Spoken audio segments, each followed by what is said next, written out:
Hello, everyone. Welcome back to another episode of Healed and Chilled. And today we have yet another awesome and amazing, wonderful special guest.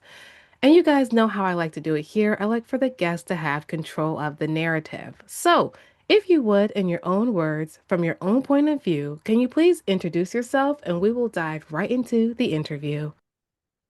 Cool. Thank you so much, Ayana. This is a great opportunity. My name is Sandra Waithaka. I am born, bred, and raised in Nairobi, Kenya, and I'm currently located in the Okay. DMV. So, like DMV local 16 years, Nairobi baby, all throughout. So, yeah, Yes. Yes. So can you tell us a little bit about what you do, what you stand for, all the ins and outs? all the whew, okay, we got time. Okay, so what I do, I We do have currently time. I love that. I currently work in the social entrepreneurship space. I've been in the social entrepreneurship space now for about, I'd say 5 to 6 years. Prior to this, I've been in the nonprofit space, I'd say, for a long time. So before I Mhm. pivoted into kind of supporting entrepreneurs who are working on social issues, I was just in generic philanthropy. And I didn't know like I liked entrepreneurship, to be honest with you. Like in school, when Mm, I studied political science and global studies. I was like, I'm gonna be a diplomat, UN, represent. okay. And then, I came out of school and I was like, okay, I had admin experience. I went into doing an executive assistant job for a while. And I was like, okay, maybe I want to go into philanthropy. Then COVID happened and Mm, I didn't know what to do. And so I found this remote job at this fellowship at this organization called the Global Good Fund.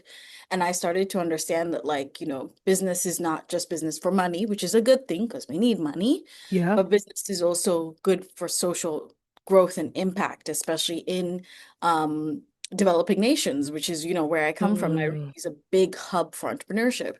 So then I realized, oh, damn, like I kind of like to support entrepreneurs. I don't want to be an entrepreneur. I love y'all. The hustle is fair. not for me. Okay. But I do love to connect entrepreneurs where I can to the right thing. So I think Mm, that's like one of a pillar. It's become a pillar of who I am. It wasn't intentional, but it has. The other pillars, I'm a book reader, complete nerd. I can't help with that. My Kindle books are crazy. Yeah, love it, love it. took me a while to get to the Kindle. And once I'm there, I'm like, damn, okay, I still do both. I do all three. Visit your local library, I buy books, and I'm on Kindle. I do all three. Yes. Okay, okay. And then what else about me? Anime fan. Obviously my family is from East Africa, so I go home and I love to travel as much as I can. Um, I'm learning Korean currently. I'm into dramas, love Korean Oh, dramas. okay. Yeah, so that's a bit about me in the personal and professional sense. But I'd say like professionally, really entrepreneurship and like what's the word?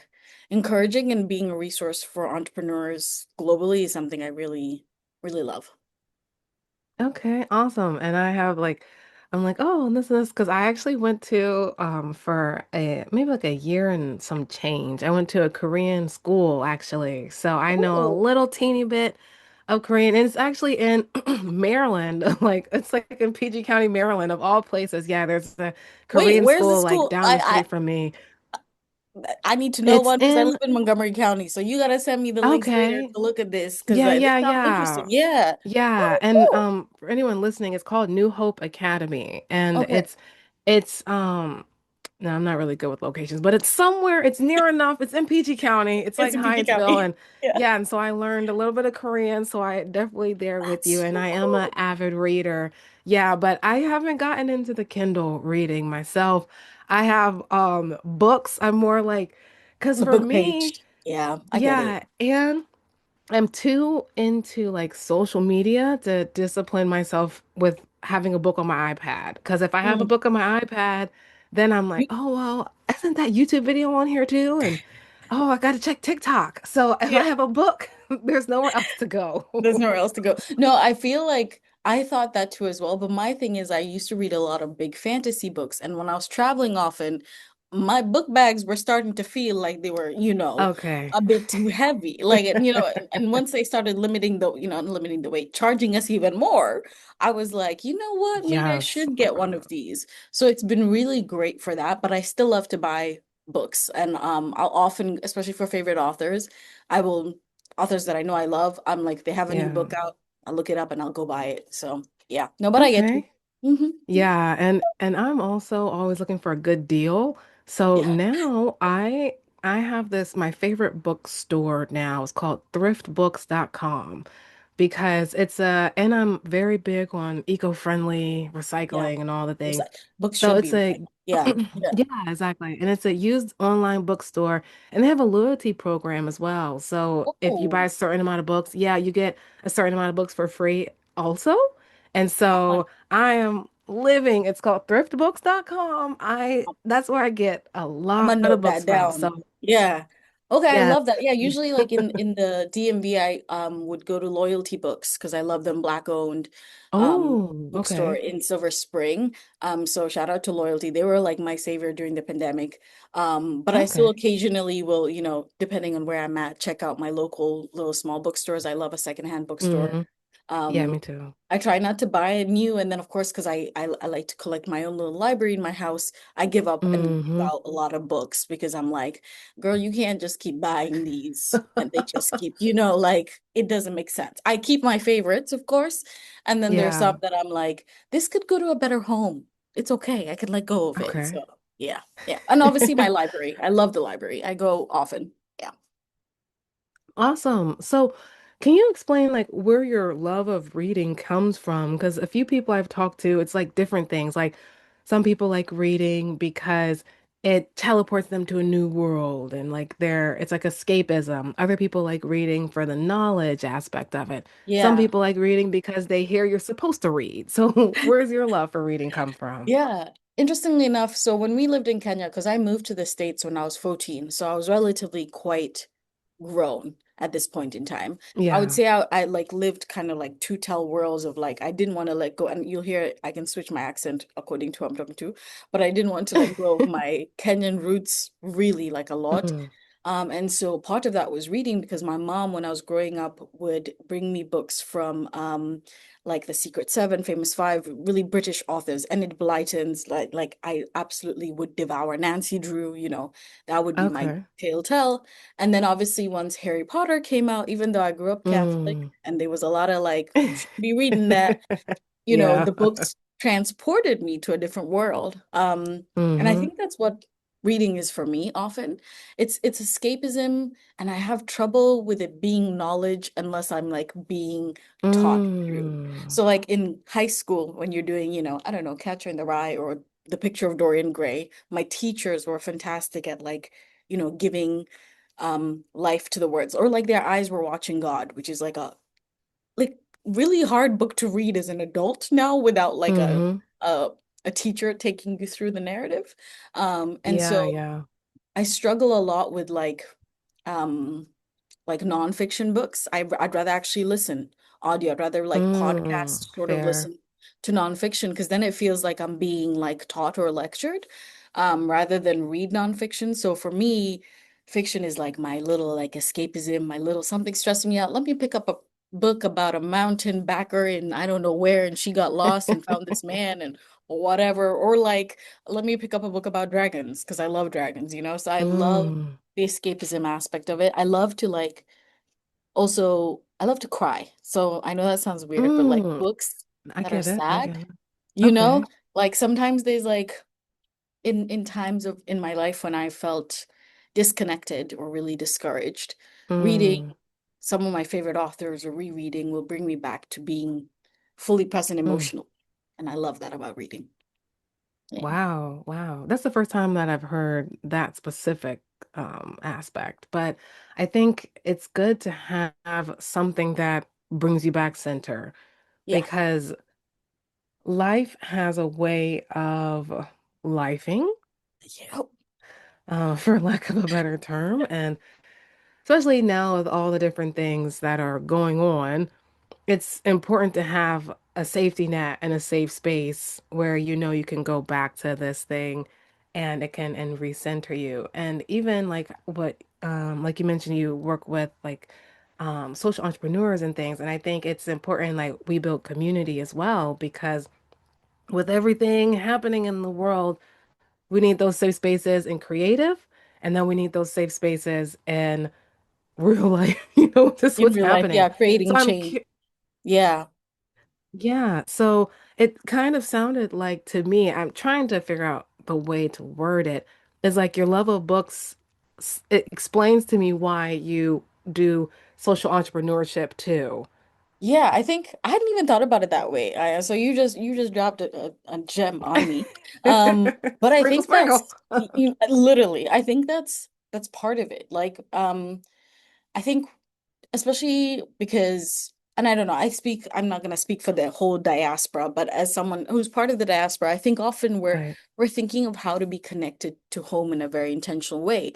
Or even like, Yeah. I think sometimes we're thinking too much, not too much of home, we're thinking of home, and then we're like not really thinking of our backyard. So I feel like what I've gotten Mm. an opportunity to do while working with the Global Good Fund, which is like more global fellows, entrepreneurs, and then now working with Seed Spot, that's more local entrepreneurs, is I've really gotten a chance to see how like I can connect with entrepreneurs everywhere and it can still feel fulfilling. And I think that's it. It is Mm. like a light of hope, right? Like I think Yes. with everything that's been going on, when you see entrepreneurs who are creating businesses that are creating wealth for Black communities, or Yeah. businesses that are, advocating for women, or businesses that are Hmm. creating educational access. I think it's just like, wow, like, yes, we are in a place where, like, right now, a lot of things that I loved about this country are being challenged on a regular basis, for real. Yeah, And that's true. at the same time, I'm like seeing people step up, communities step up, right? And Mm. I think it's like a beautiful, sad thing because you're like, yes, people have the capability, and at the same time, it's frustrating that we as communities have to stand up for things that I think generally should be accessible and should be government funded and government pushed for society to grow, right? Yeah. And I think that's for any country. It doesn't have to just be the United States. I think even in Yep. Kenya, right? Like, especially when I think about Kenya, I see entrepreneurship as such the vehicle because the government is often failing its people. I'll be honest Mm. about that. And so people have been innovative for years, right? Ways to create Yep. wealth, ways to make differences. And so I think in some ways, yeah, it probably is my little escape from like, wow, so we are in this, current show, and now we have these people Yeah. who are really trying to just figure out how to make little places of light in between it. Positive change. Yeah. Yeah, absolutely. And while you were explaining the books, I was like, wow, this is like kind of intertwined. So I wanted to point that out. And I'm curious, why is it important to you to do that? Why is it important to you to assist with businesses and connect and grow and create those pockets? Because a lot of times, less and less, because by force, but a lot of times, sometimes people can get so inundated with the sad part of it and like, Yeah. oh, I can't do anything. I can't help. There's no hope. So, what about you or your past or your upbringing or your present causes you to say, okay, yeah, this is the reality. This is happening, and I can still facilitate change. Yeah, I think for me, it's like it actually starts a lot of times from home. Like, I grew up, my mom's in the environmental sector, Okay. and she's been in the environmental sector since I was a baby. Generally, different Oh, organizations, but like she's always been in the conservation space of like, she's a green thumb, animals, not cutting trees. Like that's been like yeah. her thing for the longest time. And growing up, obviously I didn't really understand what the heck she was doing, right? Like I like didn't really get it. I just knew she was in these organizations where like sometimes she would, I don't know, sometimes most of my life she would travel a lot, whether it was within Africa, outside of Mm. Africa. I think my mom has been to almost every country in Africa and can name all the Oh, capitals. Yeah, wow. she's like Oh, wow. she's my superstar. I mean, she's a little my I North Star. believe it. Yeah, yeah. So I Oh, think she's my inspiration for the fact that like, mm, you know, you've got to do your part. Since I yes. was young, she always made sure I was involved, volunteered, did stuff, thought outside myself. And even within our family, I think she's always been the person who's like happy to connect people and resources. My mom always sent opportunities my way. She was always like, apply for this, you never know, do this, do that. And I Mm-hmm. think that resource and connectivity came into my skill set as a people person because I love people and I sometimes don't like them either, but like I'm good with, Yeah.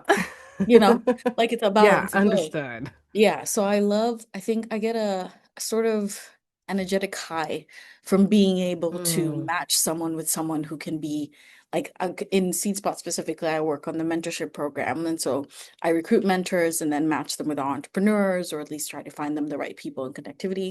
And if we can find the right people, I also love to hear that as well, because then I'm like, okay, great, let's go looking for the right people. Like, how did this person mm, match?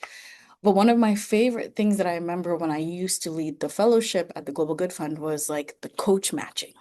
It was like because you talk to the mm. entrepreneurs one on one, so you get to know them as people. And I know our coaches so well. And I was like, yeah, you two, this will be a long budding relationship. And I would say about 70% of the time I was pretty right.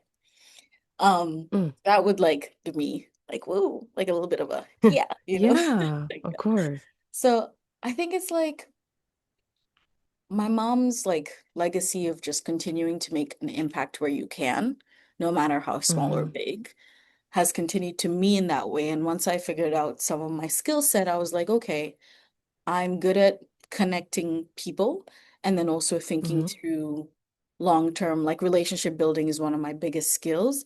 And so I'm like, this is Mm. something I can really value and like use to help people.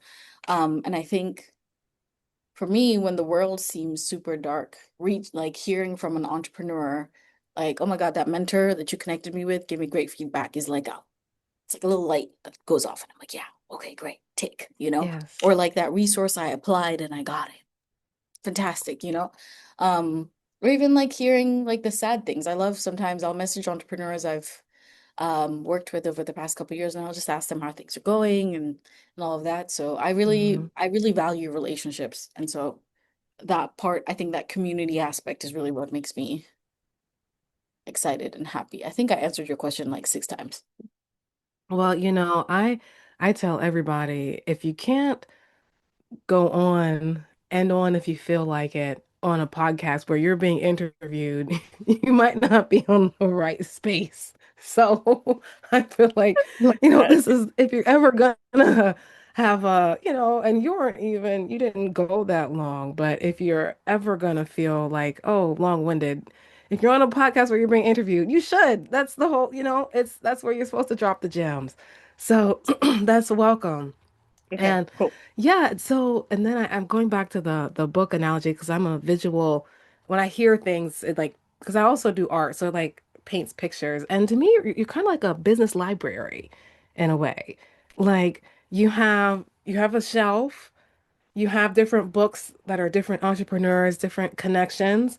You They come in, you can check out a book, check out a mentor, sit down, read. So in a way, you're like a walking library, so to I speak, for entrepreneurs. I think if I ever start a business, you've just given me my name. Nobody Yes. take that. Nobody take that. Okay, business library. I have patented that. That is beautiful. Oh, that was good. I like it. Oh, well, thank you. Well, you're doing it. I just heard it. Um, so speaking of doing your part in things, and I agree, everybody has a part to play. And there's a author that I really like. Her name is Florence Scovel Shinn. And she says that, now don't, I might not get this verbatim, but something like there's a place for only you can fill type thing. And like basically everyone's an individual. So my question for you is, how are you able to find your spot? Because there are so many ways that you can serve the social entrepreneurs or serve the community or serve yourself. So how were you able to determine, okay, I'm a connector? Oh, that's a really good question. I think for a long time I had no idea. And I feel like Mm, so I entered the workspace around what 20, I graduated college 2017. So I entered right before that time of like, the time that we're in now. And so I'm a millennial, yeah. right? And school millennial. So the working world was very much that traditional m- place Mm-hmm. that we're in titles, like what skill set, very like set in a Yep. particular kind of way. So I entered thinking like, oh, like my skill is admin or my skill is this, that. Like I really didn't have words to put it to words. And one of the things that I'm really good at, as well as like relationship building, is like the CEO I used to work with prior would call me a camp counselor because obviously for this fellowship would, Oh. this, and it's a great opportunity for any entrepreneurs listening, by the way, if you do qualify the Global Good Fund Fellowship, it's like a year-long fellowship. It's mostly virtual, but then they Mm. also convene in Nairobi, Kenya for like an in-person component. Oh, Um, wow. and it's like for entrepreneurs who are at least I'd say 2 to 5 years of business and I Okay. literally know the fellowship program like the back of my hand. 2 to 5 years business are based at least, if not in the US, they're full-time for their entrepreneurship. So it's global, so you don't have to be based in the US, but at least your social entrepreneurship, 5 sectors: financial inclusion, economic mobility, health, education, and environment. Anyway, so Okay. in that sense, like it was bringing a bunch of busy people, right? And like trying to make them sit through a workshop. And I love entrepreneurs, but like they love to think that their phone calls are more important than the people we brought in. So I would do a lot of like, come on, guys, like let's get it together, you know? A lot I of can panic imagine. talking. Yeah. So like it was actually through, I guess, my in like the mentors and bosses I had that I realized my skill set. I was really blessed, Mm. and I think this is where having good managers makes such a big difference in your work life, at least traditionally, Yes. right? Yes. It was in Global Good Fund. I had my first manager. My second manager was like really instrumental in me kind of finding my voice and being confident about what I was doing. And my Mm-hmm. second manager after, no, my third manager after that was like fantastic at empowering me to like know my sauce, like kind of thing. Mm-hmm. I did a lot more facilitation. I got to experiment a lot more. And so it was actually through the different professions I've been in that I realized, and like over the trajectory of like doing different things, that I Mm. realized that was my superpower. Because I would be like, yeah, I'm good at people. And people would be like, what do you mean? And I'd be like, maybe I need to find another word. And I was like, okay, I Mm. think I like connecting people. And someone said, so you're a connector. And I was like, Mm. that's actually the word. Um, but I didn't know for a long time. I was like, I'm just good, like I'm good at yelling at people. I don't know. I'm good at getting people to do stuff. I really didn't have the words. But it was through like just my managers and the leadership I had, as well as my mentors. I got a coach in my first year at the Global Good Fund because they make sure even Okay. staff gets coaching Oh, and mentorship, wow. and you get to do a Okay. 360 for your own leadership. Mm. And that was life-changing. I'm still connected to her now. And she was like, at first I was like, oh, I need your help with keeping on task on time and like being better at my, checking off my box. Kind of like Mm-hmm. those self-agency things that you feel like you should know how to do as an adult. And sometimes you're like, I don't want to do them. And so she gave me, Fair. yeah, she gave me Fair. techniques. Um, and then we worked together and she was really instrumental in me finding my confidence at work. And I think that helped me Mm. figure out where my strengths were and then also where what I needed to work on. I wasn't always great at follow through, something I have Mm. had to really excel at because a lot of my job involves communication, right? And so you have to make sure that three line. And sometimes I also wasn't great at framing myself according to the audience. I think, Mm. um, especially as a Black woman, you go into a workplace feeling like you have to put on a persona, and we all do. And you're like, Yeah. dang, I don't want to put on a persona. But I realized Yes. there's like a bit of power in there's a protectiveness of yourself once you like actually put on a Mm-hmm. persona, because sometimes exposing yourself for yourself authentically can be draining as heck, Yes. right? Because then Yes. they expect that version of you all the time. And it's like, no, the Mm-hmm. authenticity it seeped in, like it wasn't supposed to, Right. but it's in. So I had a boss who like, we had a tough conversation once and she was like, I just want you to speak a bit more professionally. And I had to challenge her and I was like, what do you mean by professional? And so we had to Mm. have that conversation about how professionalism is baked in, all sorts of narratives. And then she was like, no, I just want you to reframe yourself. I don't want you to change yourself. I want you to just kind of like pivot another side. And I was like, you know what? Maybe it's not people pleasing. Maybe it's just making myself a bit more, I don't want the word to be palatable, but maybe it's like reframing myself in a way in which like this conveys to this audience what's needed, and then this is my audience that I'm like, okay, this is who I am, right? Right. So I learned a lot of skills while I was at this Mhm. job that really helped me figure out where my strengths lie and what kind of skills I can bring to helping out Right. entrepreneurs. Right, right. And I think, and you touched on it, and just being a Black woman in society and things, it's like you have so many different hats, and sometimes it's like, well, which one do I wear here? Which one do I wear here? And then how do I not turn into someone else? And then, but Yeah. then at the same time, like you mentioned, you do have to reframe. And like, if you're going here, you got to kind of put on this hat and you got to put on that dress or that whatever. Yeah. And then you also mentioned that you had to develop a confidence in the workplace. And I think that I'd like to dive a little bit more into like, what do you mean by confidence in the workplace? Because does that mean learning how to stand up for yourself when people try to take advantage or give you their work to do, or even when you present something like, this is what I did type thing. So, what does that look like? Because a lot of young people, and specifically Black women, I think can resonate with that. Yeah, I think this is something I'm still learning, to be perfectly honest with you, right? I think Mm-hmm. it's taken me a while, and I've actually learned from other women of color as well. And I think like so in my particular job when I entered, I had my first manager wasn't she was a more of a micromanager, and she wasn't the kind of Mm. manager who wanted to teach me how to Oh, do things. understood. You know what I mean? Like she would like get like I wouldn't do something correctly, and instead of us going on a narrative of teaching me, she would be like she would do it herself and just fix it, right? So there wasn't really an error Mm. space for me to correct myself. My second manager who I talked about was actually like the best, like a bit of hand holding and a because I had entered the Mm-hmm. workplace not really knowing what to expect at this point in time. Yeah, of Like course.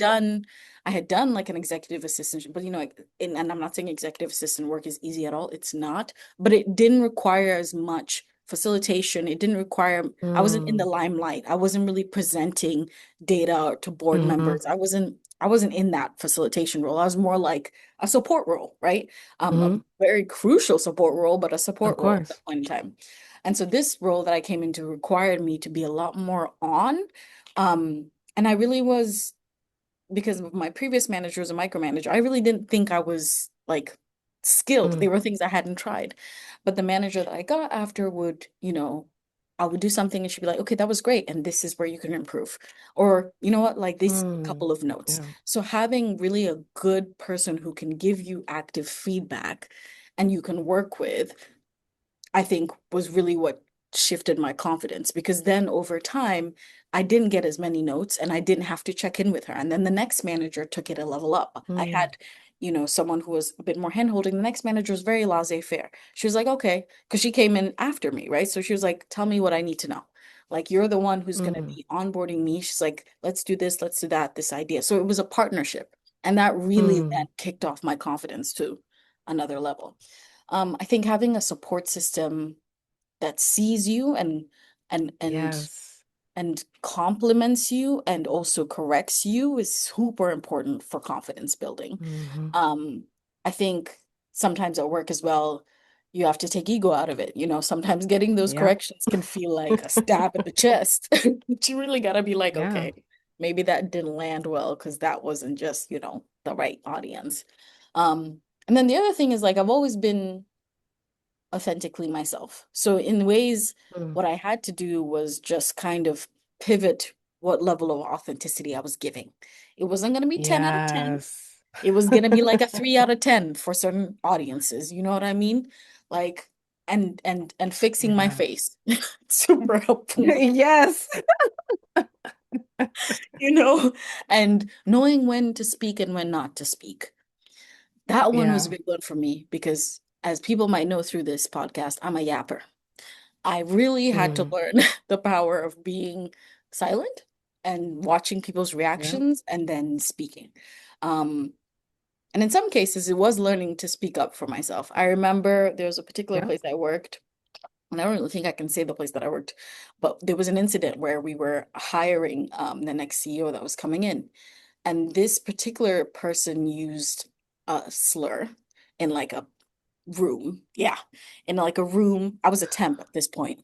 Yeah, Oh man. I was a temp and it was like a room, a mixed room. I'd say in terms of black people, there were probably like 6 to 7 black individuals and then like maybe five other people of color and maybe like three white people.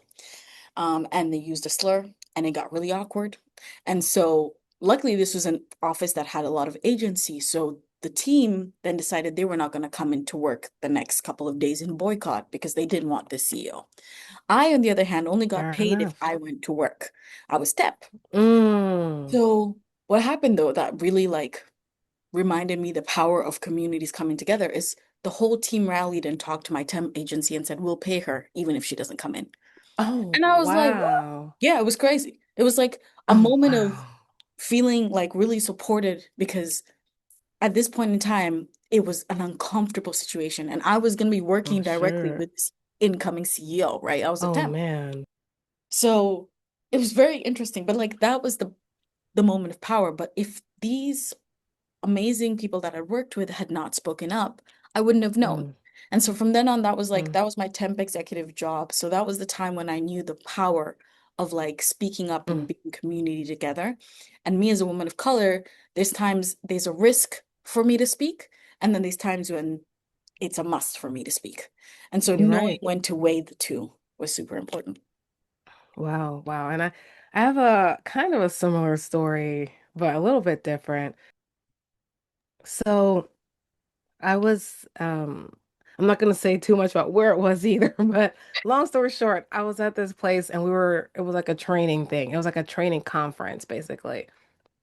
And there were a couple incidents with this one particular guy. I think he was like Italian or something. Excuse me. And he made a comment to one of the like Arabic students because we were all in training, saying that he looked like he would be a member of the Taliban because of his beard. Then they did another thing. They had an Asian man who was already in the field. They put he was coming to visit. They had a picture of an Asian man on the screen and they had the wrong person. And instead of apologizing, he goes, well, you know what they say, right? Oh God. Oh God. Yes. And then, because nobody laughed, he proceeds, him and then this other dude proceed to do kung fu moves on the stage. And so at this point, I was like, I was done. So I'm writing on the feedback sheet that was highly inappropriate. What is like, da, da, da. And people around me, so I had the opposite experience. People around me were like, wait, you're gonna say that? I'm like, yes. Like, you're not?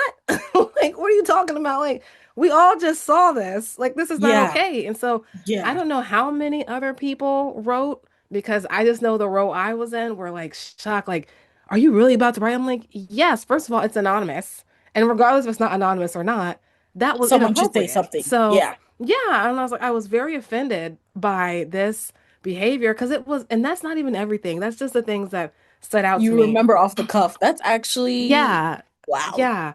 And then, so I guess he saw the feedback and he gets on stage. Well, I guess some people can't take a joke around here, so I guess I apologize. And I was just like, and that for me, I was like, I know I'm in the wrong place because if you're supposed to be training us, you're like, we're coming in here and this is like 150 something people. It's a very mixed audience. Yeah, And it's an you are inclusive supposed to be space. yeah, we thought. And so that should have been a big red flag to me of what my experience was going to be there. But Sometimes, and you know crazy. what I find interesting, Anne, about America, and I don't know what people will think about this. I remember when I moved to this country, yeah, and I did not Hmm. understand, especially, and I love us Black people, but I did not understand how we laughed at jokes about racism. I remember being in high school. Anyone who's been in high school with me will tell you Girl. I never used to laugh. I would like get upset because I was like, why is Yeah, this funny? And mind you, I exactly. had my own journey with race because I think anyone from the diaspora can speak on this. And we talk about this often. There's a distinction between Black Americans, African Americans, and Hmm. Africans, right? Like Yeah. we be chatting, arguing about it in TikTok all the time, right? So that distinction, Oh, yeah, the is there. divide. However, Yeah. I will always say, and I say this often, I'm like, the one thing that I think that Africans who live here need to understand is you're black regardless. You are gonna be seen as black. You might not want to be associated. Yeah, I America don't understand what you're care. saying. America does Yeah. not care. So as such, it's important for you to educate yourself and know the history and understand the nuances, right? So Hmm. and I could not understand why it was funny. I was like, now over years of time, I'm like, okay, I kind of get it. Yeah, It yeah, chips away at your soul that you have to. The humor yeah. is a living, breathing coping mechanism, right? Um, Hmm. but that means I think sometimes like we let too many things slide. Sometimes, Exactly. yeah, yeah, Exactly. yeah. Exactly. And even to I could talk to you all day for real. But even just to like piggyback on that, outside of just like the race aspect, even like with people, like if they joke on you, I don't take joking things, and I even say like, okay, it's not funny. Like you're not gonna keep joking on me. I'm not gonna be And the then butt of your I yeah, used and to then be they called call you sensitive. sensitive. Yes, Yeah, and I it's like, was like, no, but it's not you're just funny. exactly. And I'm not gonna let you disrespect me because then those same people, as soon as you turn around and you say, okay, fine, that's what you want to give, because I used to be a little bit of a hothead growing up and I would let stuff slide. And I'm like, okay, this is what you really want to do. Then all of a Yeah. sudden I'm the bad guy. And it's like, but it was all fun and games when you was joking on me, But now right? that I've actually called you out and said something and made you feel embarrassed for what you've said, Right. I'm now all of a sudden, oh, you taking it too seriously. Well, Okay. well, learn who to play with then. And because I'm not one of, and because the thing is, like, especially now, my mom and I were just having this conversation. Now that I'm around people who are uplifting and who are safe spaces, the people who are not stand out so much worse. Back in the day, because I had to get through some my own toxic traits and things as well. And so back in the day when I was a part of it and still a little bit off, but and when I was more used to that and I couldn't control my environment, and even family members that are toxic, like, Yeah. okay, Yeah. I was able to, okay, whatever, that's just how some. But now that I am in control, I'm a grown woman, I'm in control of who I'm around. The people, I'm purposely around people who pour positivity into me. So those who don't, whether you're joking or not, now that I'm around people who don't joke like that, our jokes are like, oh, did you see the bunny rabbit? I don't know, like something that's actually funny and not at my detriment. Yep. Those other folks stand out so much more. Much more. They just even look, and I don't want to say, I just think there's so many things in life you can laugh about, and laughing at someone's expense should be at the bottom of your list. Like I just don't understand. Exactly. Like generally speaking. Hello? Yeah, no, no, we're Yeah. we're we're the same way as well because I think growth is a part of life, right? Like I think there's so many. Oh my Mm-hmm. God, if you had talked to me in high school, I was the most like I'd grown up Catholic most of my life. Mm-hmm. I went to a girls' school. I Okay. was conservative in some ways. I had very many thoughts around many things. And now if you look at me now at, my age, I'm not in any kind of way conservative. Religion is something I value, but not something Mm-hmm. I necessarily embody and practice because of how I feel about it and because of how I see how people use it Understood. as a weapon, right? Like I I'm just a very different person, which is a part of growth. And once you realize that, you're Yeah. like, yeah, this group that was happening, that I'm okay. No. Yeah, absolutely. Absolutely. Absolutely. Well, I'm going to do two things. So first, Okay. I'm going to give you an early signature round of applause because this was a very great, great, great, I would even say conversation at this point. It was just really great learning more about you, hearing your message. But before I switch it up, because we are a little bit on the tail end and I do want to respect your time, are there any things or thoughts or anything like that that you wanted to talk about or discuss or put out to the people that you haven't yet had the opportunity to do? Oh, that's a really good question, and you just put me low key on pressure. No, but it's all right. I like it. I think one of the things, one of the things I've been thinking a lot about in the last year or two or so. I really didn't know where my life was going in many ways. Like, I Mm, think I have been surprised at the path it's taken in a good way. That's not to say I haven't been intentional, but I think like I wasn't really sure, right?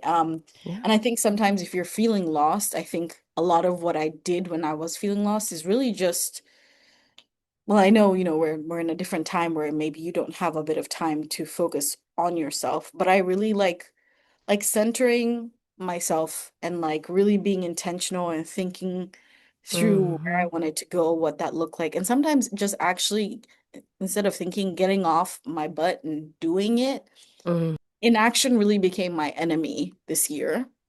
And Oh, that shifted so much of things that moved forward for me.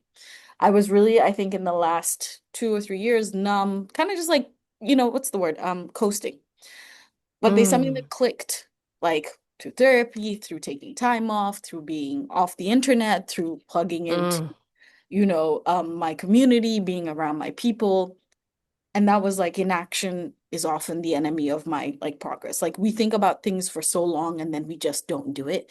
And like I'm a yeah. thinker. I'm an overthinker to the max. In fact, as a reader, I think we live up here, you know. Yeah. So sometimes you just gotta do and you gotta Yeah. stop thinking. I think that's the one thing I'll just close on. Like if you're feeling lost and you're not sure of what you want to do, just do what you think is the craziest thing you wanted to do. Yes, I love Yeah. it. I love it. All right. So this is the part of the interview where I switch it up a little bit. So, if you have any questions for me, you can do that. And or if you have any thanks that you want to give, any shout outs that you want to give, now is your time to do either or both. I have a question for you, Ayana. I saw All recently right. where you were doing quite a lot of community driven aspects within the DMV and everything. Like for you, what's been your motivation to kind of go out and put yourself in those positions? Because I think a lot of people Yeah. would love to know like what that's like. Some people are afraid of going to networking things by themselves or going to, So like for you, what's your like little That's push? my push. Yeah, well, the students that I serve are my push, honestly, because um when I first started like just working life, I could just send an email and then I could set up a meeting. Now you send an email, you might even be like last on the list if they even reply back. And I'm like, okay, I have students that I need to be reaching. And like, since I see the work that I do with the kids that I already serve and then the young adults, I'm like, I need to, like, there are people who actually need what I'm doing. Like, it's not a joke. So I was like, if I can't find anyone to go with me, I'm gonna go by myself because who am I? Like my mission is bigger than my insecurities, it's bigger than my nervousness, it's bigger than me, really, even like the good stuff about me. It's bigger than the win yesterday or tomorrow. So I'm just like, if I don't get out in the community and I don't meet people, then when if there's something that comes after this and I have to, they say, okay, your mission was to do X, Y, and Z. Why didn't you do it? Because I was nervous to go meet people. I was nervous to do this. Like, I was like, get out of here. What do you mean? You're like So at the door of life, the question needs to be not why did you not do it, but like you did it, yeah. kind of thing. That's Exactly. Like, give me a different one. I don't know what you're gonna ask me, but don't make it that, you know? And then also, I don't want to leave here and on my gravestone it says she had so much potential to do X, Y, and Z. I wanted to say she did this thing because the only thing that's promised is change, and then we're gonna end at some point, which amen. is scary to think about. But The certainties of and death, then taxes, and change. Yep. yeah, exactly. Yeah. Right. And then in the immediate need, there are children whose lives I've already changed. I know that for a fact. Their parents tell me, I see it. Even like I have an autistic student who went from being nonverbal to now you would think he was a little black lady. And he's like, honey, your outfit wasn't as good as mine, honey. And now he talks so much, I have to tell him, other people want to share too. You can't be the only one talking the whole time, you know? But Yeah. like seeing that, I know like what I'm doing and my part here is bigger than me and my like, oh, maybe I want to stay home. So like even when I don't feel like going out and things, I think about, well, what student's life is not gonna be uplifted because of me being selfish and not giving my gift out. And then the other part to that is, there's this movie called The Yin Yang Masters, and it's the one where I don't want to give it away, but because there's two versions of it. It's not the one with the little monsters, it's the one with the guy, he's at like this shaman school or something.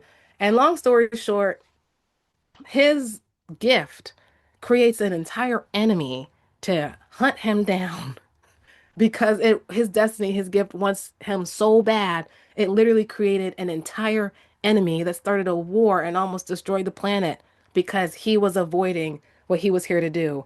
And the same universe that causes hurricanes and tornadoes and air and life is the same one who put a gift inside of all of us. And I don't want to get on its bad side. I want to stay safe and protected. I know that might sound crazy, but that's also part of it. And if you're not serving your part, then the Mother universe has a Nature's looking way at you of like you're out. exactly. You're next. Exactly. I love And it. so I don't want to be involved in that. And then, okay, and then the real, real last part, it's so many phases to this, is I think that there's a war on childhood innocence right now. And everywhere you look, they're trying to force the kids to grow up too fast and skip being a child, just go to be an adult. And as a big sister, I'm not going for that. And so I'm on the front lines. And if that means that I gotta go and be uncomfortable and go somewhere by myself, then that's fine. That's what it means. And the more I do it, the less uncomfortable it is. There are some spaces that are more welcoming and like, yeah, come on over here. And then there's some where I'm in the corner. But at least I know I was there. At least I know I tried. And so when I have a new student, I'm like, yeah, I did that for you. I fought in that space for you. So it's the why is for the children. No, I love that. I think I often go alone to like networking and like a simple date night and I meet strangers. I actually spent my birthday Mm-hmm. this year at one of my favorite places in Colombia talking to two women who are best friends and they're both retiring, moving to Florida. I don't remember their Oh, names.